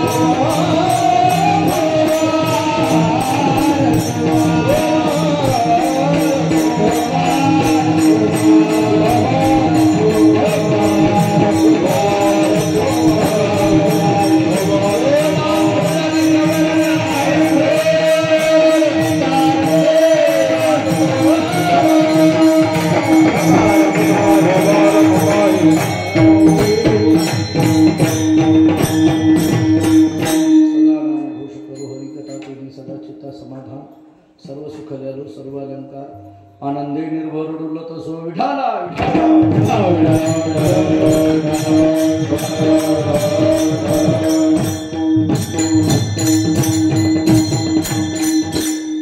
विचार करताना आपण असं म्हणत होतो त्यांनी सदा चित्ता समाधान या स्थितीमध्ये जे जगद्गुरु तुकोबाराय गेले त्या स्थितीमध्ये जाण्याकरता तुकोबाराने विचारलं काय केलं. महाराजांनी एकच उत्तर दिलं, सदा नाम घोषक करू हरिकथा परिणाम त्यांनी सदा चित्ता समाधान. या भंगातल्या पहिल्या चरणातले दोनही शब्द उत्तरार्धात आणि पूर्वार्धात फार महत्वाचे. पहा, सदा नाम घोषक करू हरिकथा इथल्या सदा शब्दाला एक लक्ष द्या आणि त्यांनी सदा चित्ता समाधान इथल्या सदा शब्दाला एक लक्ष द्या. म्हणजे आरंभालाही सदा सांगितलंय पूर्वार्धामध्ये आणि उत्तरार्धामध्ये सुद्धा सदा सांगितलंय. आता नीट ऐका, सदा नाम असेल तर समाधान सदा, कदा कदा नाम असेल समाधान कदा कदा. ते काही सदा राहणार नाही. म्हणजे नाम कसं तशा पद्धतीने समाधान. विठाला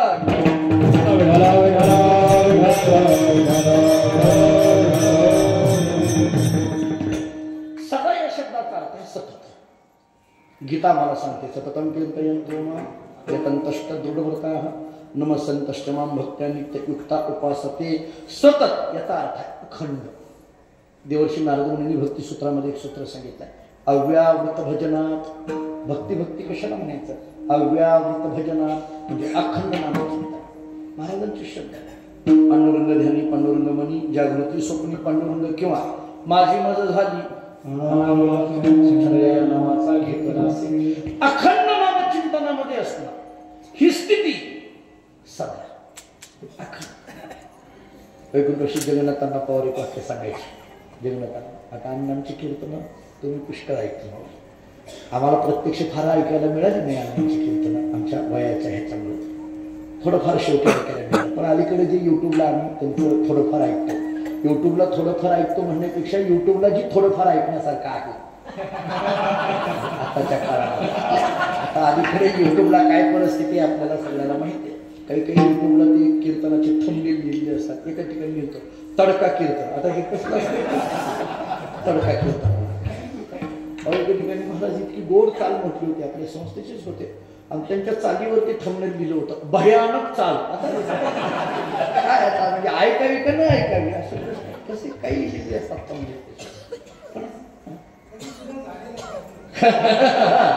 कधीच न झालेलं कीर्तन, कधीच न ऐकलेलं कीर्तन, पोट दुखेपर्यंत हसायला मिळणारं कीर्तन, असे काही असतात त्यांचे वाक्य. असं त्यांचा भाग आहे. पण अण्णांचे कीर्तन फार गोड दर्जेदार.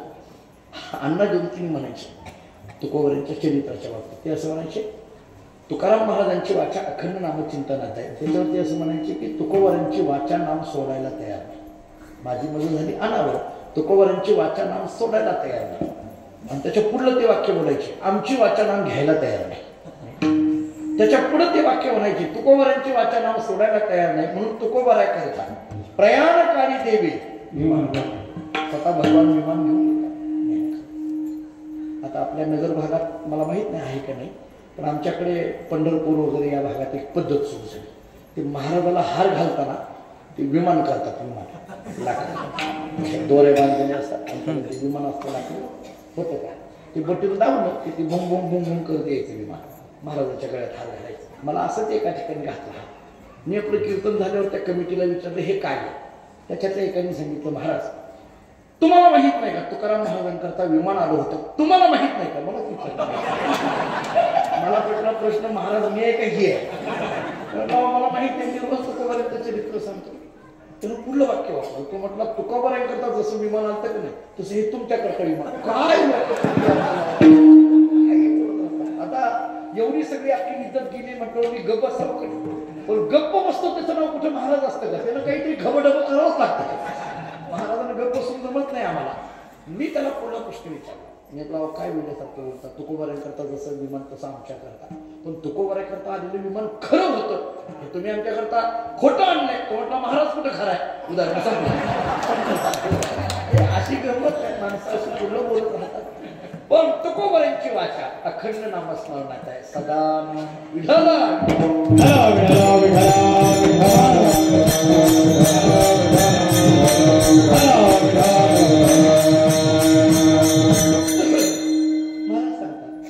अखंड नामस्मरण.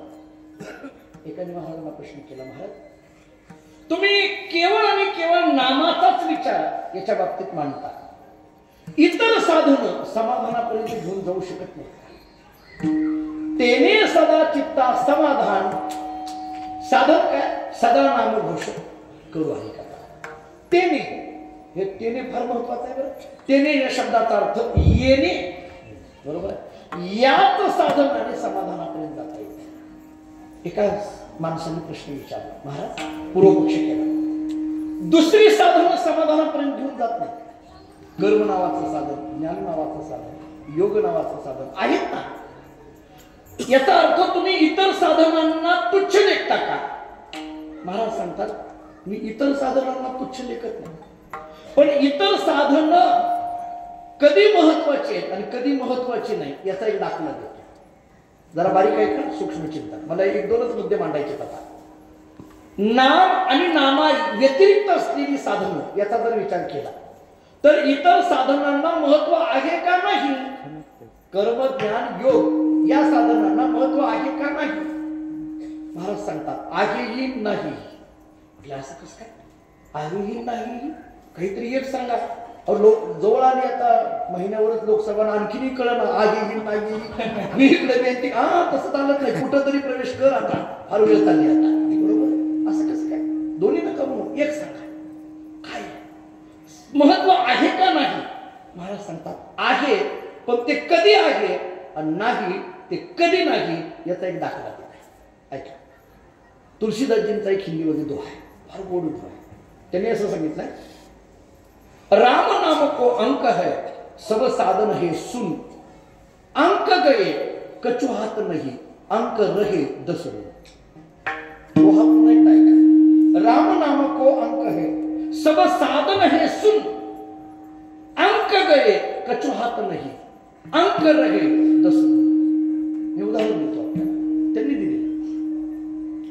मी हातावर एक काढला आणि पुढं शून्य ठेवले. आता एक काम करा, हे मी शून्य ठेवले, 1 2 3 4 5 असे नुसते शून्य. त्या शून्याला काही किंमत आहे का?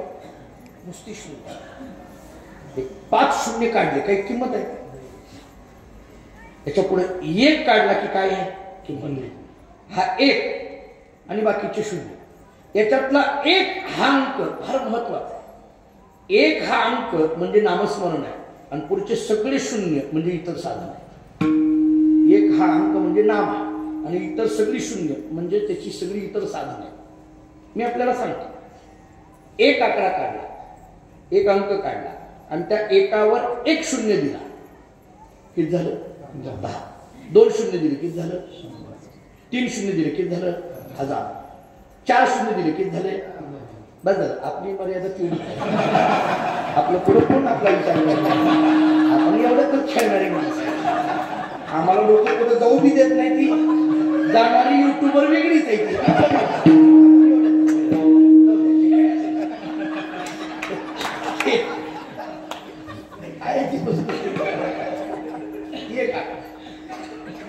आता त्याच्यावर शून्य ठेवले म्हणजे 1 शून्य ठेवला की 10, 2 ठेवले 100 झाला, 3 ठेवले 1000.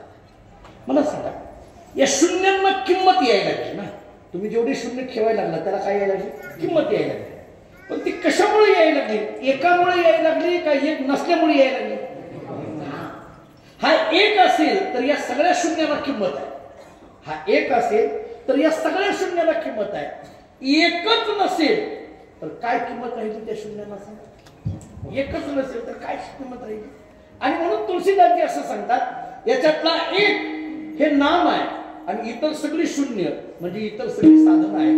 राम नाम को अंक है सब साधन है सुन, अंक गए कचो हात नाही. अंक गए याच्यातला 1 बाजूला काढला, हातात काय राहिला? शून्य. अंक गए कचो हात नाही, अंक रहे 10. जर अंक राहिला तर त्या शून्याला किंमत आहे, अंक काढला तर त्या शून्याला किंमत नाही. तसं इतर साधनाला नाम असेल तर किंमत आहे, इतर साधनांना नाम नसेल तर किंमत नाही. सदा नामघोष विठ्ठल.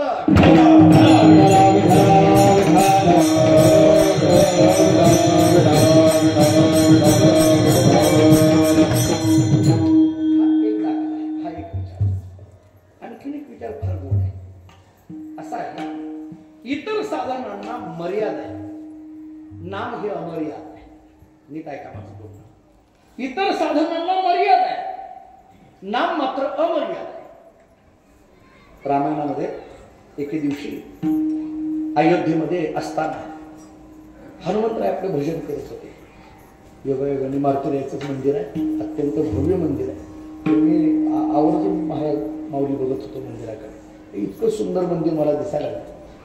माझा एखाद्या वेळेस अंदाज चुकीचा असेल किंवा काय, पण मी ज्या अलीकडल्या काळामध्ये जी काही मंदिरं पाहिली, मला मारुतीरायाचं मंदिर इतकं सुंदर कुठंच बघायला मिळालं.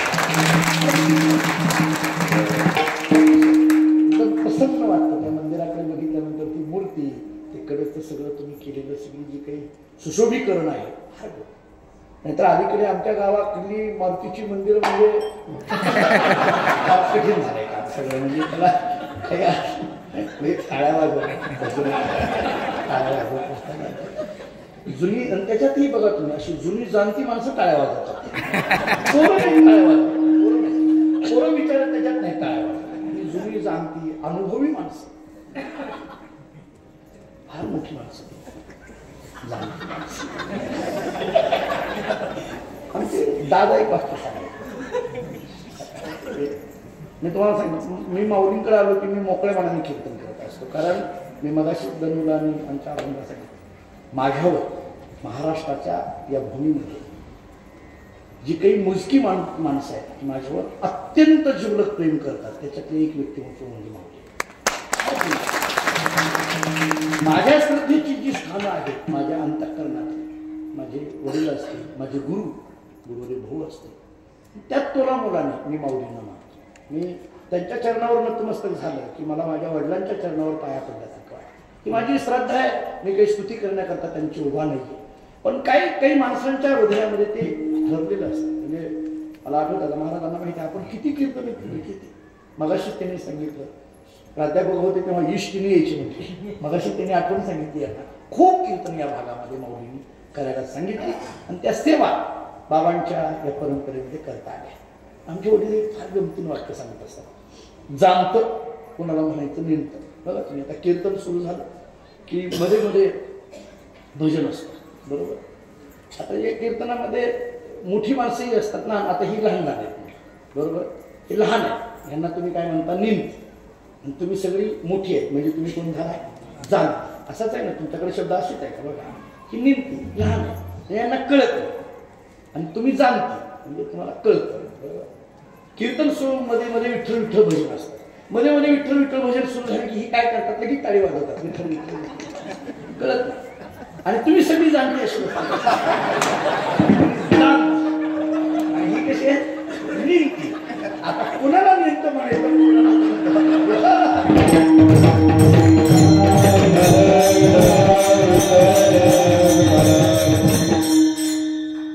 मारुतीरायाची मंदिर अयोध्येमध्ये मारुतीराय बसले होते. राम राम राम भजन चालू होतं.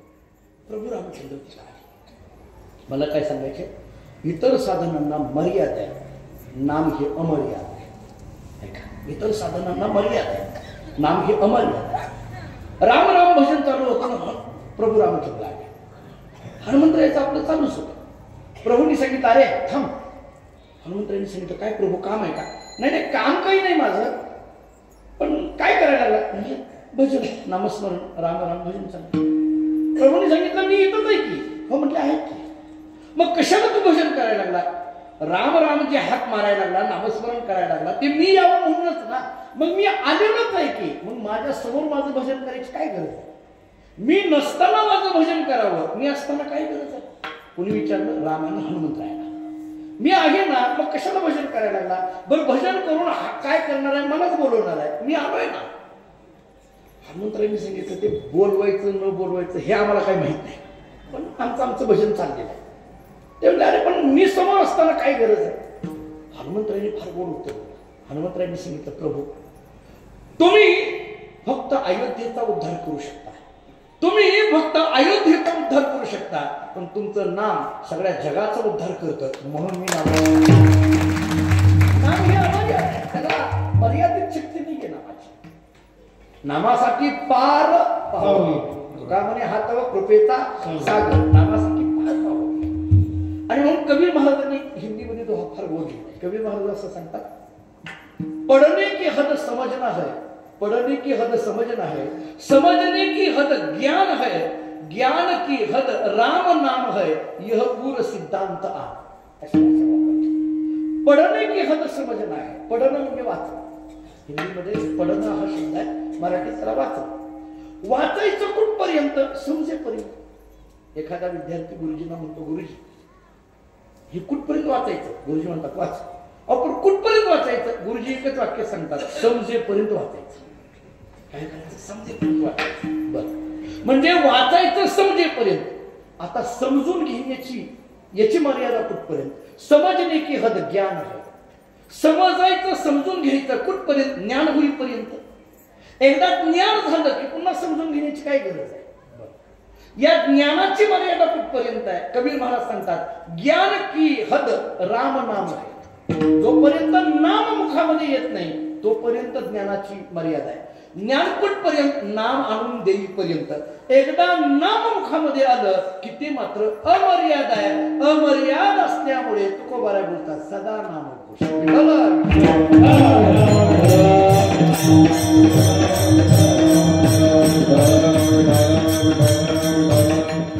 तरी एक प्रश्न येतो, का हो महाराज सदा नाम घोष करू आणि तेने सदा चित्ता समाधान, हे नामाचा आणि समाधानाचा काय संबंध आहे? नाम आणि समाधान याचा काय संबंध आहे? मुळात समाधान या शब्दाचा अर्थ आपण केला अद्वैत स्थिती. समाधान या शब्दाचा अर्थ आहे ब्रह्मस्वरूपता. समाधान या शब्दाचा अर्थ आहे द्वंद्वाच्या पलीकडे जाणं. समाधान या शब्दाचा अर्थ आहे देहभाव संपून जाणं. समाधान या शब्दाचा अर्थ आहे आत्मस्वरूपाची प्राप्ती. इतके अर्थ आपण केले. नाम आणि त्याचा काय संबंध येतो? मी जरा थोडा बारीक विचार सांगतो. थोडं बारीक आहे का? एवढे 2-3 मुद्दे महत्वाचे आहेत. मुळात नाम हे समाधानापर्यंत घेऊन जातं, म्हणजे नामीपर्यंत घेऊन जातं. कसं जातं? हा नाम शब्दच तयार कसा झाला बघा. नाम हा शब्द कसा तयार झाला? आपण मराठी व्याकरणामध्ये संधी विग्रह आपल्याकडे असतो. संधी म्हणजे जोडायचं, विग्रह म्हणजे तोडायचं. या नामाचा विग्रह करा. काय होईल? न अधिक आम बरोबर नाम. न अधिक आम बरोबर नाम. इथला न म्हणजे काय आणि आम म्हणजे काय हे कळालं की नाम करेल. न या शब्दाचा अर्थ आहे नकार. न या शब्दाचा अर्थ आहे निषेध. न या शब्दाचा अर्थ आहे नाही, किंवा न या शब्दाचा अर्थ आहे नष्ट. बघा पटतंय का? न म्हणजे नाही किंवा न म्हणजे नष्ट. राहिलं काय आता? आम.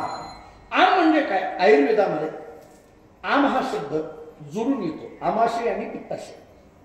आमाशयाचा त्रास असणं, ते आयुर्वेदिक डॉक्टर आपल्याला असं सांगत असतात, अहो आमाशयाचा तुम्हाला त्रास झालाय म्हणजे तुम्हाला काय झाले? तुमच्याकडून काहीतरी कच्च खाण्यात आले. म्हणजे आम या शब्दाचा अर्थ कच्च. आयुर्वेदामध्ये आम या शब्दाचा अर्थ कच्च. नीट ऐका. न म्हणजे नष्ट आणि आम म्हणजे कच्च. न म्हणजे नष्ट आणि आम म्हणजे कच्च. आता हे कच्च नष्ट म्हणजे काय? आता नीट ऐका. जीव कसा आहे? कच्चा आहे. जीव हा कसा आहे? कच्चा आहे. आणि म्हणून मला अर्थ असा करावा वाटतो, जीवाचा कच्चेपणा जे नष्ट करतं त्याचं नाव नाम. विठ्ठल.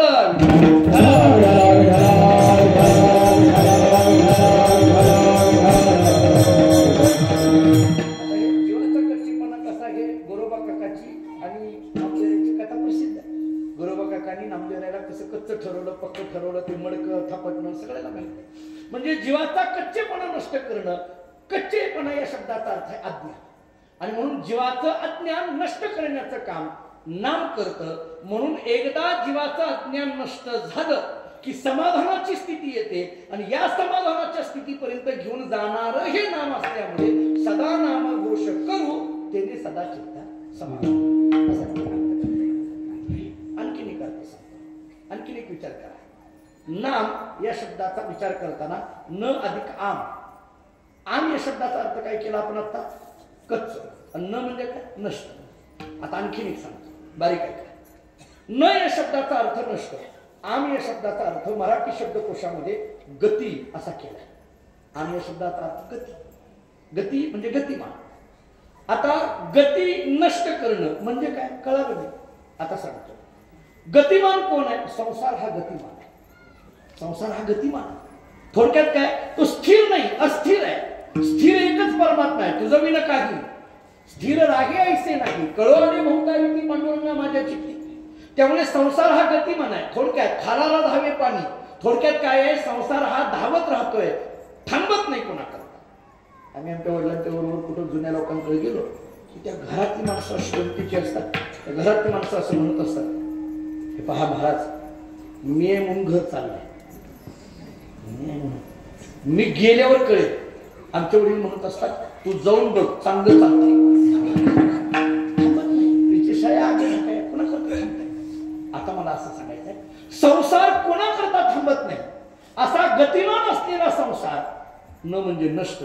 थोडक्यात संसाराची गती जे नष्ट करतं त्याचं नाम आहे. आणि एकदा संसाराची गती नष्ट झाली की जी स्थिती येते ती समाधानाची आहे. म्हणून सदा नामघोष करू तेनी सदा चित्ता विढाला.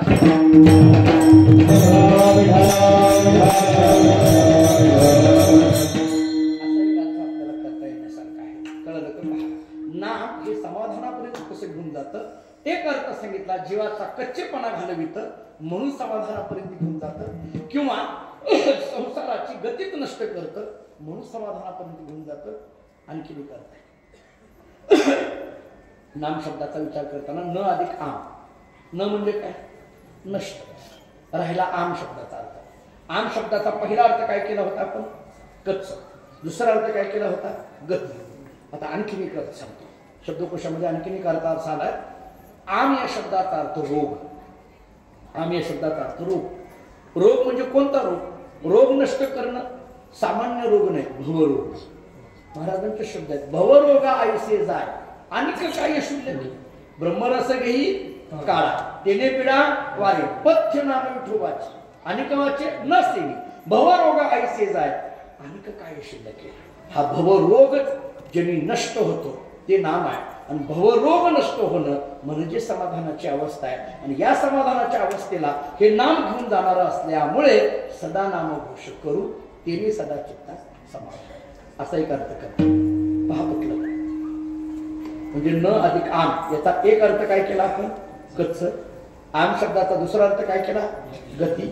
आम शब्दाचा तिसरा अर्थ काय केला, रोग. आणखीन एक सांगतो, आम आणखीन एक शब्दाचा म्हणजे माझ्याकडे याच्यावर जवळजवळ 11 कारण आहेत. मला इतके नाही सांगायचं. मी तुम्ही बात म्हणण्यापेक्षा मीच करतो का, कारण इतकं सगळं आता सांगितलं तर तुम्ही पुढल्या वर्षी काय सांगा म्हणता. आणखी आम शब्दाचा अर्थ आहे अहंकार. अहंकार आणि न म्हणजे नष्ट. त्यामुळे अहंकार नष्ट करणं हे नामाचं कार्य आहे. आणि एकदा अहंकार नष्ट झाला की जी स्थिती येते ती समाधानाची आहे. म्हणून सदा नामघोष करू हरिकथा तेने सदा चित्ता समाधान विढाला.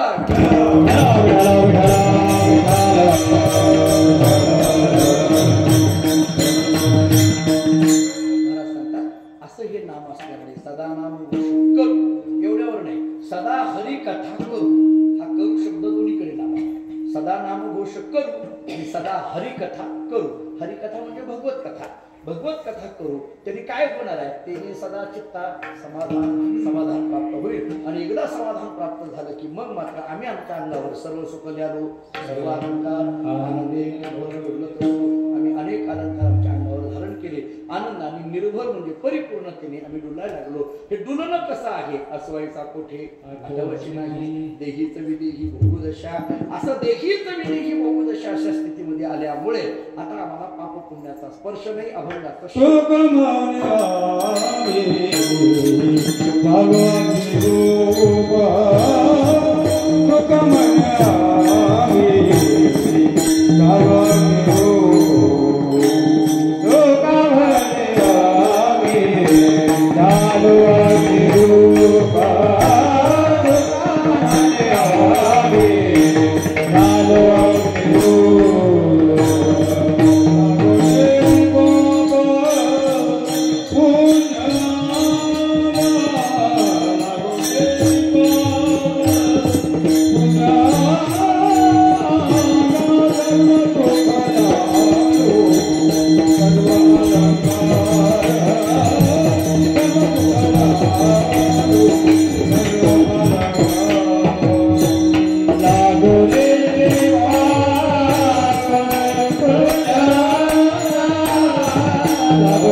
मला पुढे आणखीन बोलायचं आहे.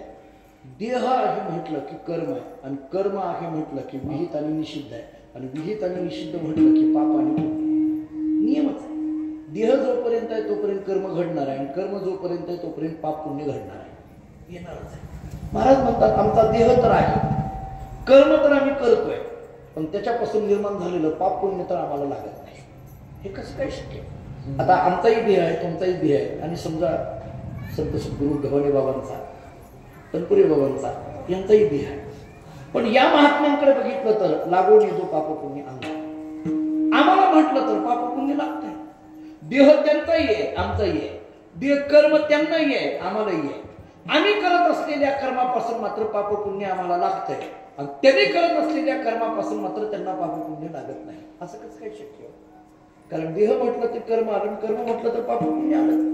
मग माझा प्रश्न असा आहे, समजा महात्म्याच्या शरीराकडून घडलेल्या कर्मापासून निर्माण झालेलं पाप पुण्य महात्म्याला लागत नाही. का लागत नाही? तुकोबाराय बोलतात अग्निरूप झालं आहे, ज्ञानरूप झालं. ज्ञानरूप झाल्यामुळे लागत नाही. आम्ही ज्ञानरूप झालेलं नाही म्हणून लागतं, आणि ते ज्ञानरूप झालेले आहेत म्हणून लागत नाही. म्हटलं. पण पुढे एक माझा प्रश्न आहे, म्हणजे आमच्याही शरीराकडून पाप पुण्य घडत आहे, त्यांच्याही शरीराकडून पाप पुण्य घडतं. ते घडलेलं पाप पुण्य त्यांना लागत नाही. का लागत नाही? ज्ञानरूप झाले. आम्ही घडलेलं पाप पुण्य आम्हाला लागतं. का? आम्ही ज्ञानरूप झालेलं नाही. मला प्रश्न असा आहे, त्यांच्या शरीराकडून घडलेलं पाप पुण्य त्यांना लागत नाही, कारण ते ज्ञानरूप झाले. लागत नाही मान्य आहे, पण निर्माण झालेलं पाप पुण्य जातं कुठं? माझा प्रश्न कळाला का? बघा, प्रश्न कळाला तर उत्तर कळेल. निर्माण झालेलं पाप पुण्य जातं कुठं? त्यांना लागत नाही. का लागत नाही? ज्ञानरूप झाले. पण निर्माण तर झालं ना, मग त्या पाप पुण्याची व्यवस्था लावावी लागेल. ते पाप कुठं जातं, पुण्य कुठं जातं, व्यवस्था लावावी लागेल. गुरुने भाऊने एका वाक्यात उत्तर दिलं होतं, मला आठवत आहे पाठामध्ये असताना. भाऊने आम्हाला असं सांगितलं, महात्म्याच्या शरीरापासून घडलेल्या विहित अथवा निषिद्ध कर्मापासून निर्माण झालेलं पाप अथवा पुण्य त्या महात्म्याला लागत नाही, कारण तो महात्मा अग्निरूप झालेला असतो. मग निर्माण झालेलं पुण्य कुठं जातं, पाप कुठं जातं, पुण्य कुठं जातं? त्या महात्म्याचं नामस्मरण जे करतात त्यांच्याकडे जातं. पुण्यवंत व्हावे सज्जनाचे व्हावे. पाप कुठं जातं? त्या महात्म्याला जी नावं ठेवतात त्याच्याकडे जातं. नाव घेणं घेणाऱ्याकडे पुण्य आणि नाव ठेवणाऱ्याकडे पाप. मग जर आपल्याकडे पुण्य यावं वाटत असेल तर त्या महात्म्याचं नामस्मरण घ्यावं. ज्ञानेश्वर माऊली ज्ञानराज माऊली ज्ञानराज माऊली ज्ञानराज